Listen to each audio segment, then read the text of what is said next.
আসসালামু আলাইকুম বন্ধুরা, কেমন আছেন সবাই? আশা করি ভালো আছেন। আজকের রেসিপি নিয়ে আসলাম লইট্টা শুটকি দিয়ে বেগুন রান্নার রেসিপি। এটা হচ্ছে বাংলাদেশের লইট্টা শুটকি। বাংলাদেশের লইট্টা শুটকি দিয়ে বেগুন দিয়ে রান্না করব।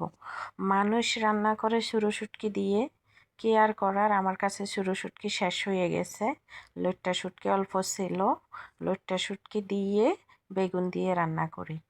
আমার এভাবে রান্না করতে খুব ভালো লাগে, স্বাদ লাগে। সাথে যদি দেশি আলু, শিম এগুলা দিলে আরও ভালো লাগতো। সিম আছে বাট দিব না, আমি শুধু বেগুন দিয়ে রান্না করব, কারণ সবজি রান্না করলে আমাদের থেকে যায়, খাওয়া হয় না তেমন একটা। তো আজকে চিন্তা করলাম মাংস রান্না করা আছে, সাথে একটু সবজি হলে ভালো হয়, সেই জন্য শুটকি দিয়ে বেগুন রান্না করছি। বন্ধুরা, আমার রান্নার রেসিপি কেমন হয়েছে জানাবেন।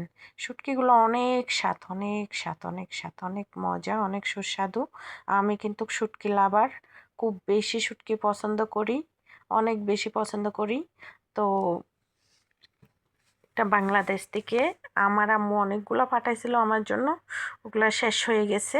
শেষ হওয়ার পরে আমার হাজবেন্ড যখন দেশে গিয়েছিল, আসার সময় অনেকগুলো আনছিল।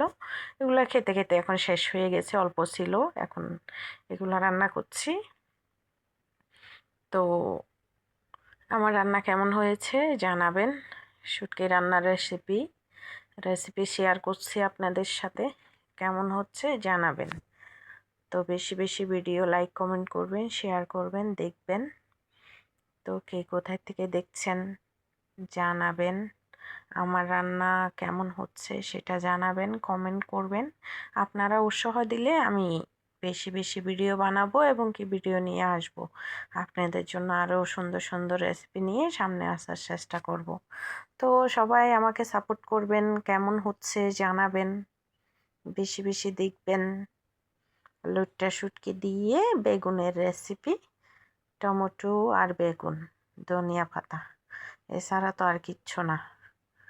ধনিয়া পাতার স্বাদ, ঘ্রাণ বেগুন দিয়ে লইট্টা শুটকি সে লাগে বন্ধুরা। এইখানে আমি এক্সট্রা কোনো মশলা ইউজ করি নাই, আমি শুধু মরিচের গুঁড়ো, হলুদের গুঁড়ো, তারপরে একটু মাছের মশলা, এটাই দিছি, আর কোনো কিছু আমি এক্সট্রাভাবে ইউজ করি নাই। তো তাতেই অনেক স্বাদ। অতিরিক্ত মশলা দিলে তরকারির স্বাদ হয় না বন্ধুরা। এটা হচ্ছে প্রাকৃতিক একটা স্বাদ আছে, এটা হচ্ছে প্রাকৃতিক স্বাদ। আমরা চট্টগ্রামের যারা মানুষ আছি বেশি শুটকি পছন্দ করি, শুটকি লাভার মানুষ, যেমন আমাদের ঐতিহ্য হচ্ছে শুটকি। আমরা শুটকি ছাড়া বাঁচি না, শুটকি তরকারিতে আমার থাকতে হয়, আমার খুব বেশি পছন্দ, আমার হাজব্যান্ডেরও পছন্দ অবশ্যই। আগে তেমন একটা ও পছন্দ করতো না, ও তো ইদানিং আমি কাতারে আসার পরে আমি যখন পছন্দ করি, আমার সাথে সাথে একটু একটু খেতে খেতে ওরও পছন্দ হয়ে গেছে। তো কথা হচ্ছে যে বন্ধুরা, শুটকি কার কার ভালো লাগে জানাবেন। আমি হয়েছি শুটকি লাভার। তো আল্লাহ হাফেজ, ভালো থাকবেন।